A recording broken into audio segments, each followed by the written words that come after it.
Remember your family honor. Make your peace with God. Look to your fellows. Now, advance!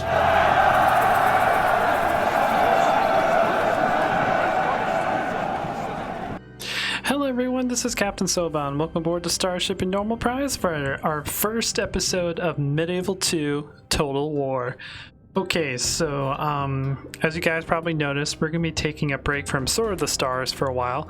Sword of the Stars is an amazing game, I love it, but we got to the point where we're getting overwhelmed by the AIs, and it's only a matter of time before they completely wipe us out. And I can't really foresee a way for us recovering from that. So, we'll be putting that on break and we'll be playing this game. Now, Medieval 2 was the first Total War game I ever played back in, I don't know, 2008, something like that. And I absolutely loved it. And from playing the other Total War games, I still come back to this one because it is definitely one of my favorites and probably one of the best ones in the entire series. So anyways, what we're going to do today is we're going to do a full campaign. And we're going to try and take over the world.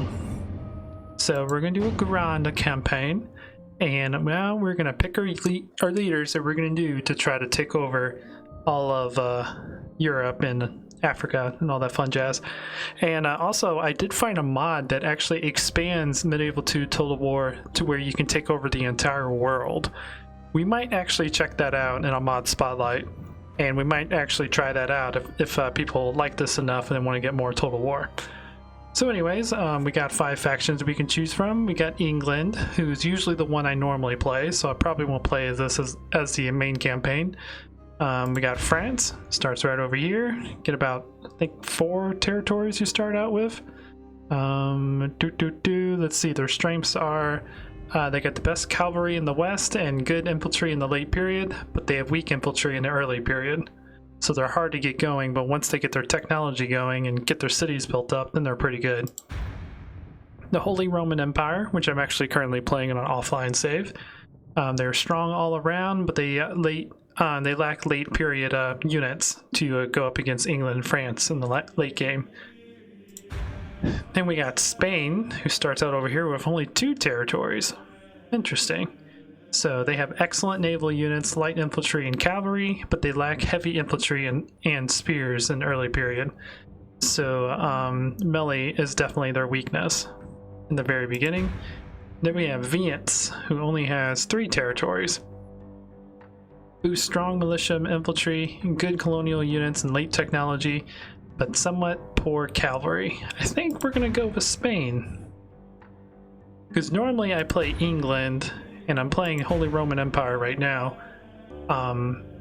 which is actually a pretty fun one. I like the Holy Roman Empire, because you start out with a lot of territory. Your problem is you have to get your economy going quickly before the AI starts overwhelming you. But we're gonna start out with Spain, because they only start out with 2 territories. So I think that's gonna be kind of interesting. Does this tell us what difficulty they are? Because I think this one is hard. Come on. We'll put the game difficulty on hard to kind of make the game a little bit more interesting, and battle difficulty on hard as well. I'm not going to put it on very hard because I'm still not the best when it comes to Total War games. I'm pretty good at like not fleet tactics, that's Homeworld. I'm pretty good at figuring out the tactics and whatnot I need to use in order to defeat the enemy, but executing it still is a little bit to be desired. So anyways, I better make sure I don't actually do that. We need to try to hold 45 regions before the campaign ends, including Jerusalem and Grandia, which I think are all the way over here. So, let's get into it.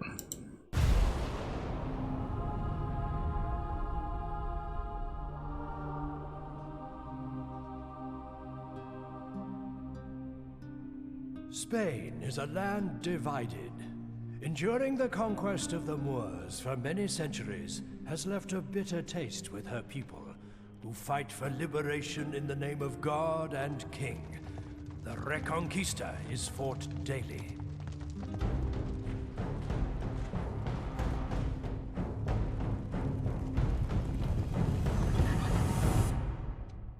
Years of mistrust and infighting has left Spain directionless. Unfortunately, the Moorish occupation of the Iberian Peninsula is still not enough to unite rival nobles.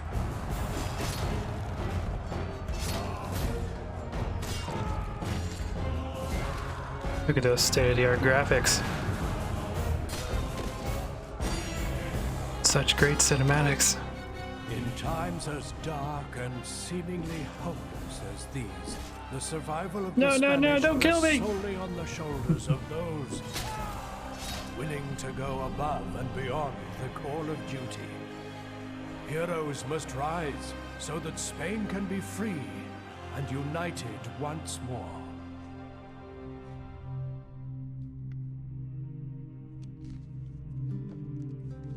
He's closing the book of time. I don't really know what that book is, but that's kind of what I call it. Alrighty. He who defends everything defends nothing. Hey, I defend everything. I just never attack. So, yeah. Okay, so yeah, we don't have much. We got 2 territories. Looks like we have a castle and we have our capital. So let's see what we actually have at the moment. Let's check our finances. We're making 727 gold per turn. That's not a whole lot. That's not a whole lot at all. We're making 387 from farming, 190 from trading, and 1150 from taxes. Oh, baby. This is going to be difficult. Orders?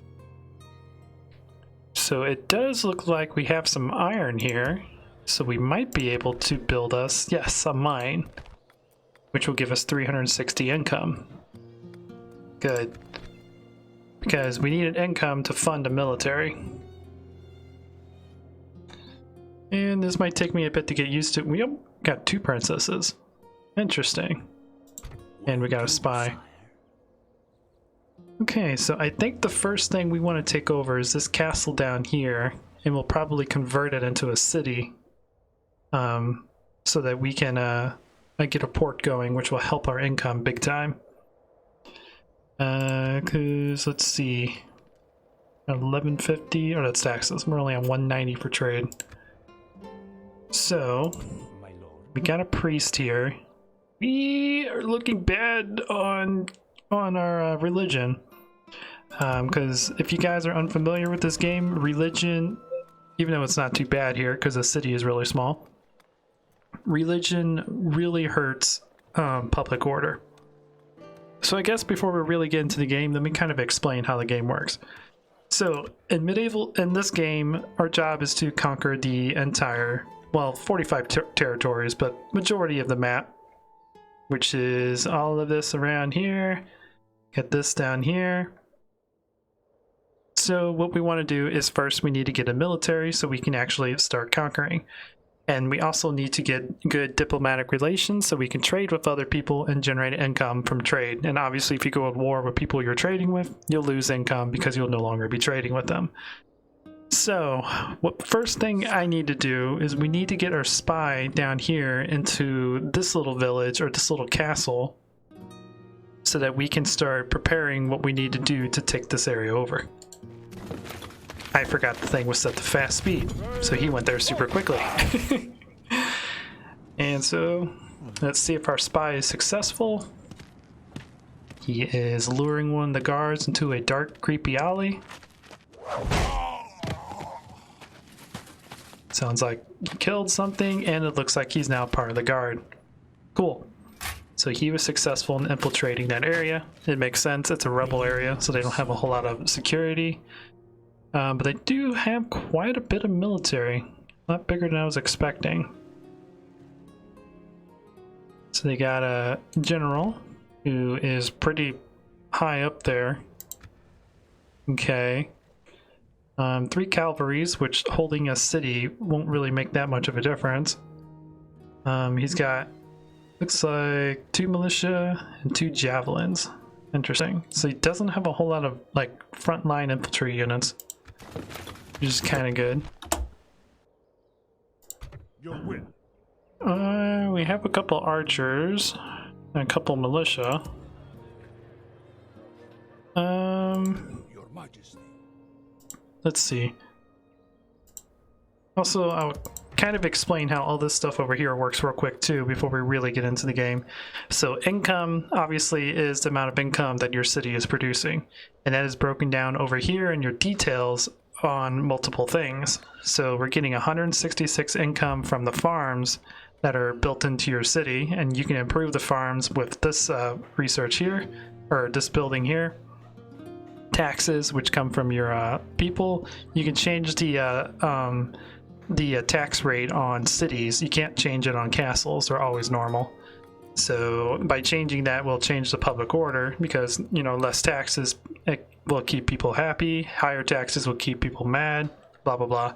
And this is the amount of money we're getting from trade. And this is the amount we're getting from our admin, which is this guy. And he has certain traits, which I kind of forget how to do it. There he goes. Which kind of tells you like what he's all good with.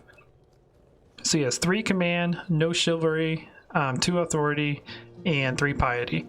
Now chivalry goes back and forth between dread and chivalry. If you're a good person, like play defense, and when you take over cities, don't rob them or whatnot, you'll get chivalry points. And the higher this gets, the more chival your character is, which other people in the game, other countries in the game might see that as a good thing. Now, if you attack aggressively and slaughter a bunch of people once you take over the city, you'll get dread, which will turn you into a fearful leader. And again, depending on what faction you're trying to like or whatnot, that could be good or bad. Authority, I don't exactly know what authority does, but I think that helps with public order, like overall in your empire, by having a good king with high authority. Piety is how well your character is with the church, because this is medieval times. Church rules all. You do not want to tick off the church in this game. You will regret it. So you want to make sure your piety is pretty good. And then we have all the other traits, which I'm not really going to go through. I'm just going to kind of put my cursor over. You guys can pause it to see what you want. But they pretty much detect whatever this stuff is. And then these things actually happen over time. But over here on the left side, we have your growth, which is how fast your city's growing. These ones right here are your basic level for your, what do they call? Your basic, like baseline. So every single region has a different level baseline, which makes it more difficult or easier to grow. And then squalor grows over time as your city gets bigger and bigger. And then public order, and then income, and then religion is based off of whatever religion presence is in that region. So we're Catholic in this game, so we want to make sure our Catholic level is high, because if there's a lot of different religion conflicts, it'll cause a lot of unrest, which causes issues in your city. But anyways, I'm gonna be quiet. Let's go ahead and see what we can do to get a military going. We do have 9,000 gold. We're making 727. We're not really making enough money to expand the military, because expanding the military, obviously you have maintenance, or what's it called? Upkeep that you have to give them. So, let's see if there's any other material over here. We do have coal, but I don't think you can mine coal. Oh, you can. That's not much money. So in certain areas of the map, you'll have special resources that that you can mine, like iron and coal. You can't really use these resources; they're traded. But if you build mines on them, then you'll generate extra income, which will continue to be permanent income as your city grows. So I will explain that real quick, and now I promise we'll actually get into the game. So we have 5 sources of income in this game. You have farming, mining, trading, merchant trading, and taxes. Farming come from your farms in your city, and every turn it will tell you what kind of harvest you got. So like if I go back to our castle and put my cursor here, we have an average harvest. So I think there's like poor, average, good, and excellent. And each level of harvest will give you more income, because this means that this year the farms were really good, so you got a decent amount of money from your farms. So farming will vary between like a certain amount. Mining come from the mining things that I told you guys about earlier. The more mines you have, the more money you make. And again, this is a constant stream of income, so you don't have to worry about going to war or losing something in your territory, because as long as you have control of your castle or whatever that's in charge of the mines, you'll get that income. Now trade again goes up based off of what materials you have available and what countries you're trading with. So this can vary big time depending on if you're at peacetime or if you're at war. Merchant trades come from your little merchant guys, which I don't think we actually have the ability to make. Let me see. Yeah, we can. So you can hire a merchant who doesn't cost any money to make, and you can put them on like these iron mines or coal mines or whatnot, and they'll generate income for you each and every year. Now, depending on how good they are at trading will depend on how much money you get. So your merchant starting out might make you like 5 or 10 gold, and then as they get better as time goes on and they explore and take over other merchants, they'll get better and get like 20, 30, 50 gold per resource. So that's kind of a long-term investment. And then taxes is a steady source of income because that just comes from your cities, and it goes up as your cities get bigger and bigger.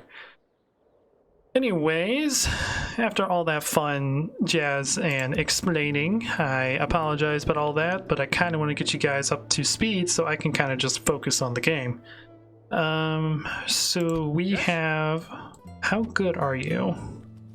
You're a natural commander. You're middle on chivalry. You're kind of loyal. Pretty good on piety. You can hire mercenaries, which are good. They're very good, but they are extremely expensive. For this early in the game, they're just not worth it. They're more for like quickly getting your army up because you desperately need it to fight off a war. But you're 2. What are you? You're 3. I don't really want to take you to battle because you're a king. We don't want to lose a king. Because another thing I'll quickly explain. If I go to here, this is our family tree, and there is actually a live family tree in the game. So you don't want to recklessly use your commanders and lose them in combat, because then that line is drawn. So like if I would lose this guy, then I would just have the 2 daughters of our guys, which would have to go and find themselves a husband so that they can start making babies for the family, and then those babies will grow up to be commanders. Now, at times, as the game goes on, you will have the chance to adopt heirs to your family, but they probably won't be as good as you would get if you would get actual babies and then raise them up over time. So yeah, this game is very, very complicated and very, very intriguing, and I love it a lot for that reason. But let's go ahead. Let's go ahead and take all of these guys out. Move out. Bring them in to our little military army. This is kind of the normal speed. I like playing in this speed for some reason. I don't know why. So now we look pretty good. We got 3 archers. They don't have any archers to shoot us back. So that's good. They do have a lot of horsemen. We're gonna need more spearmen to take this down. Yes. Orders. Orders?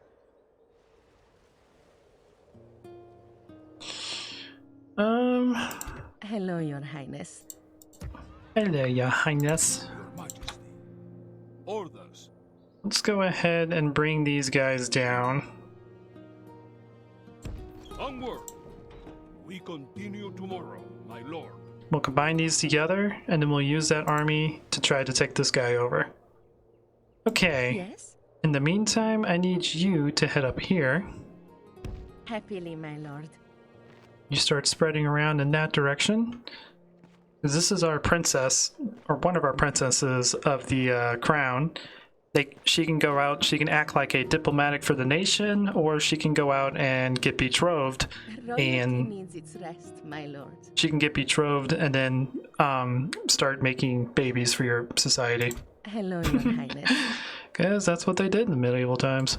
Very well. This was, if you were a princess, this was your job. Go out, marry, make babies for your country. Happily, my lord. Obviously, I'm not a historian. I don't know if that's 100% accurate, but On my way. according to the game, that's what happened. So she's moved, and we got our spy in here. Now, this guy is our priest. His primary objective is to spread your religion in your regions, or to spread your religion in enemy regions to try to cause a little bit of chaos from enemies that don't actually use your religion. So for the time being, I want to keep him here because this area is 62% Catholic, which is extremely low. I like to try to keep that above 90%. We're 55% Catholic down here. Yeah, we're going to need more priests. Can we build priests? I don't think we can. In order to build priests, we do have a church, but we only have one church, so we can only have one priest. Okay, how much would it cost to build one here? Because we're going to need that. Now, building a church not only helps with converting religion back over, but also helps with public order. Right now, we don't really need the public order. 360. I want to get this mine going. I don't know. I think you can only have one priest on a region at a time. No, wait, never mind. That's complete BS. We can definitely have more than one. I want to get the mine done first to get our economy going. Wait, do we not have a port here? Why do we not have port? And now the one cool thing I do like about this game is since this is in queue, it's going to show you over here on the left side the differences that's going to be once this is built. So this will add 360 to mining. It's not going to adjust this till it's actually built. And then our admin will go up from 22 to 33. Now, if I get rid of that and build a port, it'll only give us 10 on trade. So yeah, mine's definitely more important. Plus I also forgot this is a castle. Castles focus on military, because in castles you can build things like your archers, your siege weapons, your stables. Can't really do that in a city. Cities, like you can still build a vast of things, but you can't build like archers and stables and all that, and heavy infantry. Okay. Yes. I think we're good. I think I can finally end my first turn and give my voice a little bit of rest from talking for the past 20 minutes. So let's end our turn. Wow, nothing happened. Holy crap. I guess because we can't really see anything right now. Okay, so at the beginning of every single turn, you get an end of turn report, which can show you like some of the things that you want to know. I don't really pay too much attention to this. I pay more attention to the big financial report thing. But down here, I like to pay attention to. So right now, our ratings. So we are military number 18th, which currently we're at 44% strength of the highest military power in the game right now, which currently is France. Financial, we are ranked 5, then went down because we spent some money. This is based off of the total amount of money you have in your treasury. We're 73% there from the highest ranking team, which is Russia. And then production, we're at 10, 37% compared to the Bosnian Empire. Population, we're at 13, 25% compared to the highest. Makes sense. We only have 2 cities, so this is going to be pretty low. The Bosnian Empire is number 1. And then overall, which basically takes all these and averages them out, We are 42% overall and the Bosnian Empire is still number 1 on overall. So yeah. And then what I like to do is look at this, and this will tell you, okay, because that report tells you how you did last turn. This tells you how well you'll do at the end of this turn. So we're 462 positive right now, which isn't much. That's not much of all. It's a lot lower than I like to be. Now, let's go ahead and move you down here. We march your will. Let's go ahead and combine you guys together into one military. Combining forces, my lord. Now we got 2, 3, 4 groups of spearmen, 3 town militias, and 3 peasant archers. That should be enough to take this over. Yeah, that should be enough to win this battle. So in the next couple turns, we'll be making our way down there. Now, next thing I want to do, get me a merchant going, so that we can start making a little bit of trading. Yes? Ooh, there's the Moorish. Let's see if he wants to talk to us.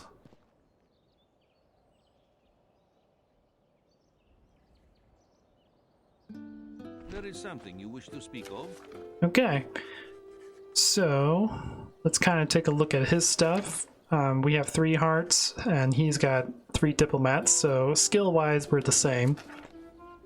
Because the more skill you have in diplomacy or with your princesses are more for getting a good husband, but they can still act like diplomats. But anyways, the more skill you have, the easier it is to make an unfair deal to the enemy. So like it might be that, hey, I wanna buy something from you, like let's say a unit or something, and pay you like 5 gold for it. It's normally worth like 500. If you have a high diplomacy skill and you have a high relations, it makes it easier to do that. So right now we have an abysmal relation, probably because in the cutscene it said that we were at war with these guys for a while, so we don't really have a good relation, but they do prioritize trading.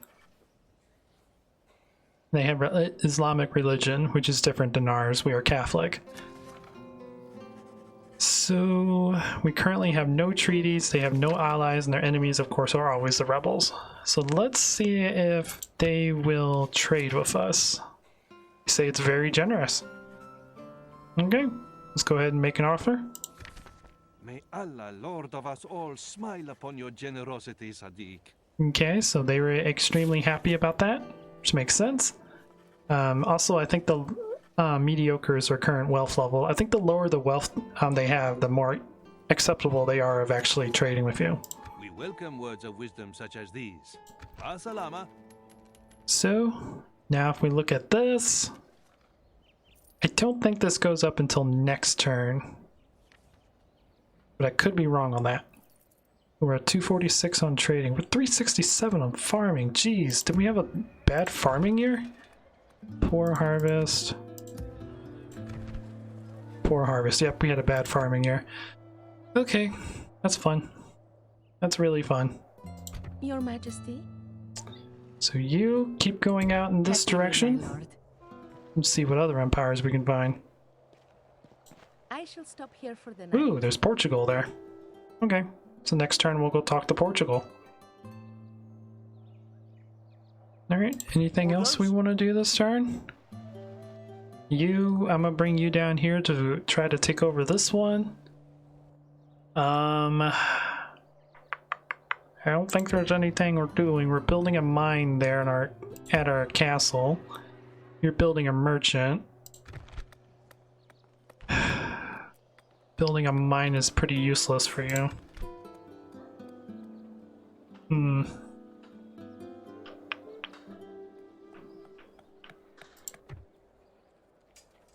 Yeah, you're building a merchant. Yeah, right now that's pretty much it. But I think I'm going to go ahead and end this episode here, guys. This has been Medieval 2 Total War. I hope you guys have enjoyed this so far. Like I said, this is going to be replacing Sword of the Stars for a while. We're going to be doing a playthrough for this, see how you guys like it. And yeah. Until then, that's about all I have to say. So, hope you guys enjoy this. Please leave a like if you did. If you like what I do, consider subscribing, and I'll check you guys out in the next video. Just zoom in on something like I do on every video. I'm gonna zoom in on this guy. Until next time, guys. This is Captain Soban signing out.